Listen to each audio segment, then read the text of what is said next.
Hana Sheikh. Hello student, I am Priya Dalvi. Today we are going to learn the drama The Rising of the Moon, written by Lady Gregory. So our next point is introduction. Introduction of Lady Gregory. आपण आता थोडक्यात lady Gregory यांच्याविषयी माहिती बघणार आहोत. Isabella Augusta Lady Gregory 15 March 1852 to 22 May 1932. Born Isabella Augusta Percy was an Irish dramatist, folklorist and theatre manager. With William Butler Yeats and Edward Martin, she co-founded the Irish Literary Theatre and the Abbey Theatre and wrote numerous short works for both companies. Lady Gregory produced a number of books of retelling of stories taken from Irish mythology. Isabella Augusta यांचा जन्म 15 March 1852 साली झाला आणि साधारणतः वयाच्या 80व्या वर्षी त्यांचं निधन झालेलं आहे. त्या एक आयरिश नाटककार होत्या, लोककथावादी होत्या. त्याचप्रमाणे त्यांनी नाट्यगृहामध्ये व्यवस्थापक म्हणून सुद्धा काम पाहिलेलं आहे. दुसऱ्या पॉईंटमध्ये आपण पाहिलं की आयरिश पौराणिक कथा लिहित असताना त्यांचे जे सहकारी होते त्यांचं नाव आहे विलियम बटलर आणि एडवर्ड मार्टिन यांच्यासह त्यांनी काही पौराणिक कथांचं लेखन केलेलं आहे. त्याच्यानंतर पुढचा पॉईंट आहे she born into class that identified closely with British rule. Her conversion to cultural nationalism, as evidenced by her writing, was emblematic of many of the political struggles to occur in Ireland during her lifetime. त्यांच्या जीवनकालादरम्यान आयर्लंडमधील निधर्मी राजकीय संघर्षाला त्यांना तोंड द्यावे लागले आहे आणि असं करत असतानाच त्या मोठ्या झाल्या आहेत आणि म्हणूनच त्यांच्या लिखाणावरती सुद्धा या सगळ्या विचारांचा प्रभाव आपल्याला पडलेला दिसत आहे. Lady Gregory's motto was taken from Aristotle, to think like a wise man but to express oneself like the common people. बघा त्यांच्या विचारांवरती अरिस्टॉटल यांच्या विचारांचा प्रभाव आपल्याला दिसतो आणि म्हणूनच त्यांचं एक बोधवाक्य आहे ज्याला आपण ध्येयवाक्यसुद्धा म्हणतो. त्याचा अर्थ असा आहे की विद्वान व्यक्तीसारखा विचार करावा पण ते विचार सामान्य व्यक्तींप्रमाणे व्यक्त करावे. About life of Isabella Augusta Gregory nee Peirce. She was an Irish. She was born in Rossborough, County Galway. After the death of her husband, Sir William Gregory, in 1892, she became involved in the effort to arouse Irish nationalism through an appreciation of Irish literature and speech. So in this point, lady Gregory यांचे जे husband होते जे sir William Gregory यांचे निधन 1892 झाल्यानंतर lady Gregory यांनी Irish literature आणि भाषणाच्या मदतीने जो काही आयरिश राष्ट्रवाद होता ते निर्माण करण्यामध्ये त्या सामील झाल्या होत्या. त्याच्यानंतर with the poet and dramatist William Butler Yeats she founded what become the Abbey theatre. Okay, आता त्यांचे जे काही समकालीन म्हणजे कंटेम्पररी जे काही पोएट होते, ड्रामाटिस्ट होते, त्यांच्याबरोबर म्हणजे यांच्यामध्ये जे विलियम बटलर ईट्स होते, जेम्स इंज होते, हे काही जे काही ड्रामाटिस्ट वगैरे होते यांच्या मदतीने त्यांनी ॲबी थिएटरची स्थापना केली होती. ओके, आता जे ॲबी थिएटर आहे it is also non as theatre of Ireland. आणि त्याच्यानंतर हे जे काही जे थिएटर आहे ॲबे थिएटर ते 27 डिसेंबर 1904 हे सगळ्या लोकांसाठी उघडण्यात आलं होतं आणि in 1951 this theatre was burn and after that they rebuild this theatre and open for all. Okay, it is about life of lady Gregory. Our next point is elements of drama. There are some elements in a drama in which we are going to learn about plot, theme, setting, characterization and dialogue. Our first topic or point or element, plot. There are some elements in drama like plot, theme, characters, dialogues, music, rhythms, and in which plot is the most important type of element. Plot means काय तर हे एक नाटकाचं कथानक असतं. म्हणजे plot जे काही स्ट्रक्चर्स आहेत त्याच्यामध्ये आपल्याला 6 स्टेजेस पाहायला मिळतात, जसे की initial incident, preliminary event, rising action, climax, falling action and denouement. आता याबद्दलची जी काही माहिती आहे ते आपण पुढच्या पार्टमध्ये ते बघणार आहोत. Our next element is theme. Theme means it's the second element of drama. Theme refers to the meaning of the play. Theme is the main idea or lesson to be learned from the play. In some cases, the theme of a play is obvious. Other times, it is quite subtle.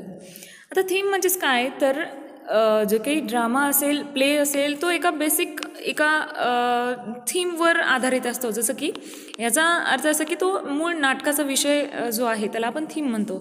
आता मूळ नाटक काय आहे ते आपल्याला थीममुळे समजते. थीममुळे जे काही नाटकाची मूळ कल्पना आहे त्याच्यानंतर काही थीम्स ज्या आहेत त्या कशा स्पष्ट असतात तर काही वेळेस त्या मार्मिक असतात.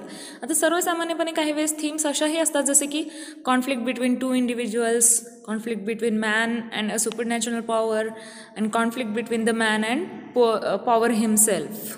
Okay, it is all about theme. Our next point is setting. Setting means setting or location is a place where the story takes place. A drama is meant for stage performance. The location or setting is revealed through effective use of variety of props. The unity of time, place and action has to be taken into consideration while setting the stage. The proper use of setting or props helps the play to be impactful. आता याच्यामध्ये setting म्हणजे काय तर actually setting म्हणजे जिथं play locate केलेलं आहे म्हणजे एखादं जे ठिकाण जिथं इन्सिडेंट हा घडतोय त्याला आपण सेटिंग म्हणतो. तर आता हा जो ड्रामा आहे हा स्पेशली स्टेज परफॉर्मन्ससाठी बनवला जातो. Our next point is characters. The people, sometimes animals or ideas portrayed by the actors in the play. It is the characters who move the action or plot. Characterization is the way an author presents a character. There are some types of characters: protagonist, antagonist, flat and round characters, static characters, dynamic characters, or foil or stock characters. Okay, characters म्हणजे काय तर the people किंवा लोकांनी किंवा काही वेळेस प्राणी यांचे जे काही पात्र आहेत ते कलाकार मांडत असतात. कॅरेक्टर हा एक असा घटक आहे जो ॲक्शन किंवा प्लॉट तयार करण्याचं काम करतात. कॅरेक्टरायझेशन हा एक मार्ग आहे ज्याच्या माध्यमातून लेखक पात्र उपस्थित करत असतो. तर कॅरेक्टरायझेशन हा सगळ्यात महत्त्वाचा भाग आहे या ड्रामामधला. म्हणजे जे काही प्लेरीड जे आहेत ते जे काही ड्रामाज लिहितात प्ले लिहितात आता त्यांना जे परफॉर्म करण्याचं काम जे आहे ते कॅरेक्टर्स करत असतात आणि वेगवेगळ्या भूमिका ज्या आहेत त्या पार पाडत असतात. Our next point dialogue. This refers to the words written by the playwright and spoken by the characters in the play. The dialogue helps move the action of the play along. आता dialogue म्हणजेच काय तर संवाद communication जे आहे ते करण्यासाठी dialogues महत्त्वाचं असतं. आता संवाद म्हणजेच डायलॉग नाटककारांनी जे काही लिहिलेले डायलॉग्स असतात आणि नाटकामध्ये कलाकारांनी मांडलेले जे शब्द असतात त्यांना आपण डायलॉग म्हणतो. आता डायलॉगच्या मदतीने नाटकामधील जे ॲक्शन्स आहेत त्या पुढे पुढे जात असतात. So it is all about elements of drama. Our next point. Our next point is about drama. आता रायझिंग ऑफ द मून याची आपण थोडक्यात काही पॉईंटद्वारे माहिती बघणार आहोत. So first point is there political play. How is it political play? In this play we find that the characters are torn between duty and patriotism and are ultimately united together as Irishman. या ठिकाणी दोन व्यक्तींमधला एक राजकीय संघर्ष इथं दाखवला आहे आणि तो संघर्ष म्हणजे असा आहे की बोथ आर आयरिशमॅन. या ठिकाणी दोन कॅरेक्टर जे आहेत जे आपले मेजर कॅरेक्टर म्हणतो आपण त्याला, हे दोन्ही कॅरेक्टर आयरिश आहेत पण त्यांच्यामध्ये एक थोडासा पॉलिटिकल स्ट्रगल आहे आणि तो स्ट्रगल असा आहे की one person is side of the rule and system. एक व्यक्ती सिस्टीमला फॉलो करतो आहे आणि another person is follow about that motherland. अशा ठिकाणी या दोन व्यक्तींचा पॉलिटिकल प्ले आहे. नाव the Lady Gregory's the rising of the moon is a political play dealing with the relation between England and Ireland. या ठिकाणी ब्रिटिश रूल जो इंग्लंडचे रूल फॉलो करणार आहे that is the one person is there. Here we find Ireland trying to free itself from the English rule. आणि दुसरा व्यक्ती जो आहे तो त्या आयर्लंडला त्या ब्रिटिश रूलपासून फ्री करण्याचा, त्याला स्वातंत्र्य मिळवून देण्याचा प्रयत्न करतो असा आहे दुसरा व्यक्ती. या दोन व्यक्तींमधला राजकीय संघर्ष means so it is the political play. Next point is there realization of patriotism. Realization of patriotism means in this play we find the character, जसं मी आत्ता सांगितलं की there are tone between duty and patriotism. या ठिकाणी एक character आहे ज्याला डिवाईड केलेलं आहे दोन साईडमध्ये. मग या ठिकाणी आयरिशमॅन दिला होता ज्याच्यामध्ये फोकलोर आहे, मिथ्स आहे and songs which they share as a nation. Then realization of patriotism म्हणजे एक व्यक्ती असा आहे की तो देशभक्त आहे, he is a patriotic person, तो देशभक्त क्रांतिकारक आहे. आणि एक व्यक्ती आहे ही इज अन पोलिसमॅन की जो फक्त त्याचे रूल फॉलो करतो आहे, बाकी त्याला काही घेणं नाही. मग या ठिकाणी जो पॅट्रिऑटिक पर्सन आहे तो पॅट्रिऑटिक पर्सन सेकंड पर्सनमध्ये रिअलायझेशन करतो आहे, तो त्याला त्याची जाणीव करून देतो आहे. तर ही जाणीव ज्या पद्धतीने या ठिकाणी केलेली आहे त्याचंच वर्णन आपल्याला या ड्रामामध्ये पाहायचं आहे. आणि त्यानंतरचा लास्ट पॉईंट आहे अटॅचमेंट फॉर मदरलँड. आपल्या सगळ्यांनाच आपल्याकडे प्रादेशिक भावना ही तेवढ्याच जास्त महत्त्वाची आहे. सेम तसंच आयर्लंडमध्ये सुद्धा ही एक अटॅचमेंट ऑफ मदरलँड दाखवलेली आहे. मातृभूमीविषयी प्रेम यामध्ये दाखवलेलं आहे. आणि ते कशा प्रकारे आहे, the man says that in his youth if his friends told him a plan to free Ireland from foreign hands then he might have join them because he too liked his motherland to be free. या ठिकाणी मातृभूमीचं प्रेम असणारा तिचा जो पुत्र आहे, जे एक आपल्या कॅरेक्टर इथे बघायचं आहे, तो मातृभूमीविषयी जो काही आदर आहे, जे प्रेम आहे ते व्यक्त करण्यासाठी त्याला त्याच्या मातृभूमीला स्वातंत्र्य मिळवून द्यायचं आहे.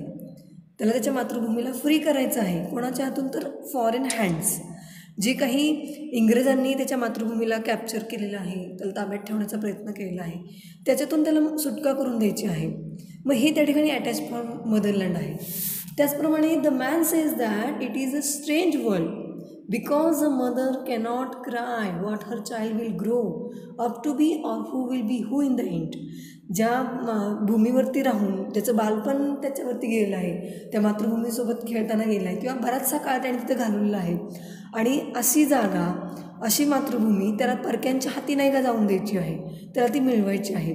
आणि हाच एक प्रयत्न ह्या ड्रामामध्ये केलेला आहे. आणि म्हणूनच आपला पॉईंट येत आहे की attachment for motherland. Our next point about title.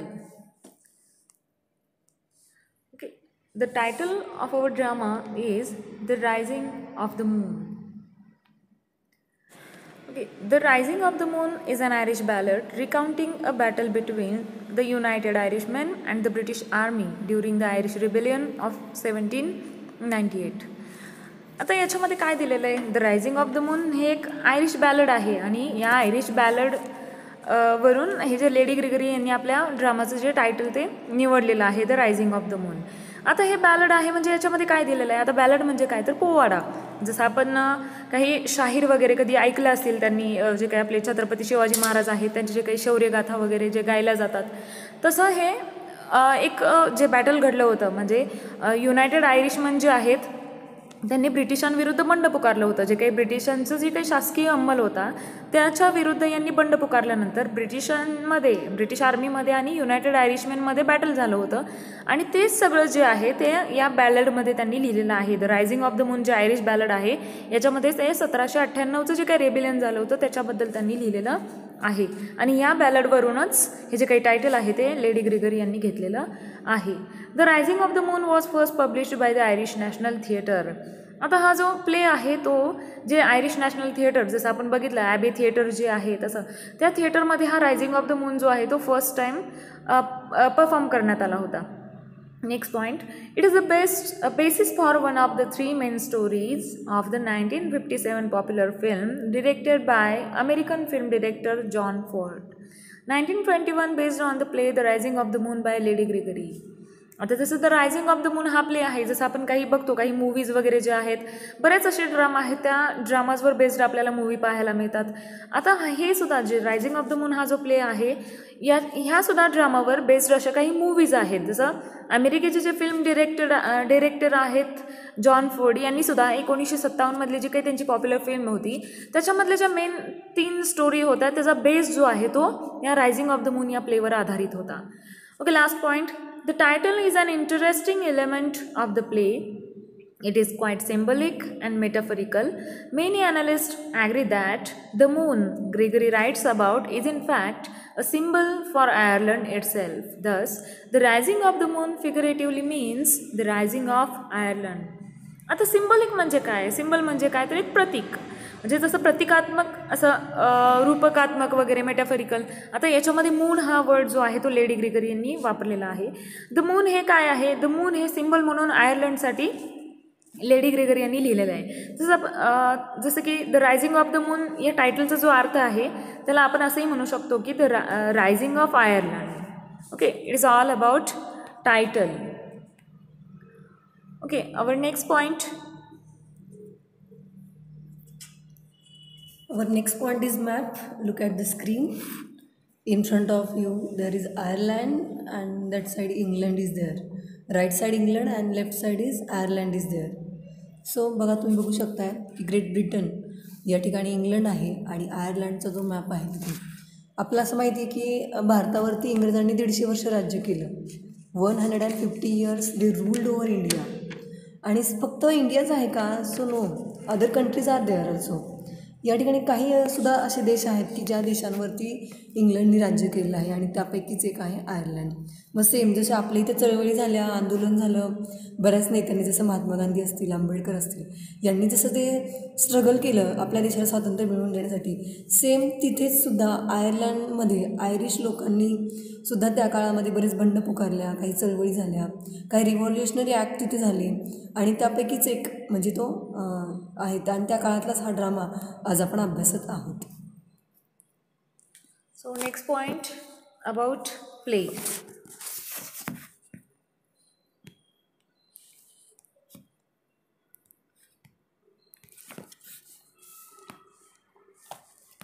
About play. Lady Gregory's The Rising of the Moon is an explicitly political play dealing with the relation between England and Ireland trying to fight for freedom from English rule. Lady Gregory यांचा जो काही the rising of the moon हा जो play आहे तो एक political play आहे. म्हणजेच याच्यामध्ये इंग्लंड आणि आयर्लंडमध्ये जे काही संबंध होते, जसं की आपण आधीच्या पॉईंटमध्ये बघितलेलं आहे की जो काही आयर्लंडवर इंग्लंडच्या ज्या लोकांचा जो काही शासकीय अंमल होता त्याच्यापासून सुटका मिळवण्यासाठी, फ्रीडम मिळवण्यासाठी आयरिश जी लोकं होती त्यांनी बंड पुकारलं होतं. तर त्याच्यानंतर जो काही त्यांच्यामध्ये संघर्ष झाला, जे काही बॅटल झालं, ओके, तर त्याच्याबद्दलचा हा ड्रामा आहे, त्याच्यामुळे हा पॉलिटिकल प्ले आहे. Next point. The history of English domination of Ireland is very long. Lady Gregory presents characters who are torn between duty and patriotism and are ultimately united together as Irishmen through the folklore, myths and songs which they share as a nation.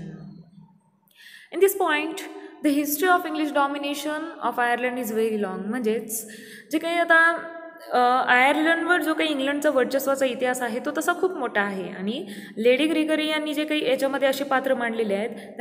आता ही जे पात्र आहेत त्याच्यामध्ये जसं आपण sergeant आहे, त्याच्यानंतर the रॅगड man आहे. आता हे जे काही पात्र आहेत ते त्यांचे कर्तव्य आणि देशभक्ती याच्यामध्ये विभागलेले आहेत. म्हणजे आता याच्यामध्ये त्यांचं काय झालेलं आहे, ही जे पात्र आहेत ते त्यांचे जे काही देशाचे दंतकथा आहेत, काही देशभक्ती गीतं आहेत, जे काही जो रॅगड मॅन जो आहे, जो एक बॅलड सिंगर म्हणून सुद्धा आपली आयडी सांगतो त्या सार्जंटला, तर याच्यामध्ये जो काही तो बॅलड्स वगैरे गातो, याच्यामुळे त्यांच्या मनामध्ये पुन्हा देशप्रेमाची भावना जी आहे ती जागी होते आणि याच्यामध्ये त्यांना जाणीव होती की आपण एकाच देशाचे नागरिक आहोत. The thought of being the citizen of a country takes precedence over one's feeling of duty towards a foreign nation. आता ह्या पॉईंटमध्ये काय सांगितलेलं आहे, म्हणजे आपण ज्या देशाचे नागरिक आहोत, ज्या देशाचा आपल्याला अभिमान वाटतो त्या देशामध्ये राहणं आणि तिथलं नागरिकत्व आपल्याला असणं, याचा विचार जे आहे ते फॉरेन देशासाठी केल्या जाणाऱ्या कर्तव्यावर इथं भारी पडलेले आपल्याला दिसतात. तिथून जी सुरू होती ती त्यांची देशभक्ती. Next point. Patriotism is the unifying force among the people. आता पॅट्रिऑटिझम म्हणजेच काय? आता पॅट्रिऑटिझम म्हणजे देशभक्ती, देशप्रेम. आता याच्यामध्ये स्वदेशाभिमान असणं म्हणजे आपल्या देशाचा अभिमान असणं ही एक एकसंध शक्ती आहे जी आपल्याला प्रत्येक नागरिकामध्ये दिसून येते. Okay, it is about the play. Our next point is theme. First we notice the theme of inversion in social norms. पहिल्यांदा थीम म्हणजे आपल्याला एक्सप्लेन झालेलं आहे, स्लाईडमध्ये आपण पाहिलं आहे की थीम म्हणजे एखादी सब्जेक्ट, मेन त्याचा असणारा मुख्य हेतू. So first we notice the theme of inversion in social norms. Social norms म्हणजे सामाजिक निकष आणि इन्व्हर्जन म्हणजे या ठिकाणी सामाजिक निकषाची थोडीशी उलटापालट झालेली आपल्याला दिसून येते की ज्या ज्यावेळी एखादा देश एखाद्या गुलामीखाली जातो त्यावेळेस तिथल्या लोकांमध्ये असणारा संघर्ष आणि त्या संघर्षाचं मिळालेलं फळ. So there is a inversion of social norms. Second point is Lady Gregory acknowledged the importance of loyalty in Irish nationalism and explores the tension between different loyalties. या ठिकाणी लेडी ग्रॅगरच्या ॲक्नॉलेजेसनुसार त्यांनी महत्त्व कशाला दिलेलं आहे तर लॉयल्टी इन आयरिश नॅशनलिझम, की तिथे जे आयरिश लोक आहेत त्यांची लॉयल्टी, त्यांचा प्रामाणिकपणा, and explore the tension between the different loyalties. आता what is the different loyalties of tension? तर फर्स्ट लॉयल्टी आहे की the people are Irish and they give the importance of motherland. ही त्यांची फर्स्ट लॉयल्टी आहे की ते पॅट्रिऑटिक आहे. Some patriotic person is there, ते त्यांच्या देशभक्तीला महत्त्व देतात. ही फर्स्ट लॉयल्टी आहे. And second loyalty is the officer is there, की जो पोलीस ऑफिसर आहे जो मूळचा आयरिश आहे परंतु त्याची लॉयल्टी काय आहे तर ही इज अ ड्युटीफुल ऑफिसर, तो त्याच्या कर्तव्याला महत्त्व देतो, ही त्याची लॉयल्टी आहे. So these are the two loyalties and there is tension between the loyalties. हा त्यांच्यामधला एक फरक आहे. Then lastly the tension between law and nation are highlighted. आणि या ड्रामामध्ये आपल्याला काय हायलाईट झालेलं दिसतंय तर एकीकडे कायदा आहे, कायद्यानुसार चालणारा, नियमानुसार चालणारा एक व्यक्ती, आणि दुसरीकडे आहे नेशन, की जो एक व्यक्ती असा आहे की जो फक्त त्याच्या देशाला महत्त्व देतो आहे, त्याच्या देशाला त्याला फ्री करायचं आहे. ह्या दोन गोष्टींना या ड्रामामध्ये हायलाईट केलेलं आहे. ज्यावेळेस आपण त्याची समरी बघू त्यावेळेस आपल्या लक्षात येईल की which are the law and nation. The play has a simple structure, is only 7 pages long and has only 4 characters. एकदम सिम्पल स्ट्रक्चर असणारा हा ड्रामा आहे. जर आपण टेक्स्टमध्ये बघूया टेक्स्टबुकमध्ये तर साधारणतः 7 pages लॉंग असा हा ड्रामा आहे. And has only 4 characters. आपल्या पुढं पाहायचं आहे की ते 4 कॅरेक्टर कोणते आहे आणि कसे आहेत. डिटेलमध्ये आपण माहिती बघणार आहोत. The sergeant stand for what is good, law and order and the old English way.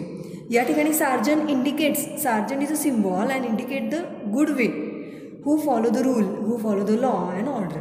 या ठिकाणी सार्जंटचे जे पात्र आहे ते एक चांगला वे आपण म्हणू शकतो. पण कसा वे की असा व्यक्ती असतात समाजामध्ये की जे काय आहेत की नाकासमोर चालणारे असतात. आपण थोडक्यात म्हणू शकतो की जे कायदे नियम पाळतात आणि त्यांचं प्रामाणिकपणे काम करतात.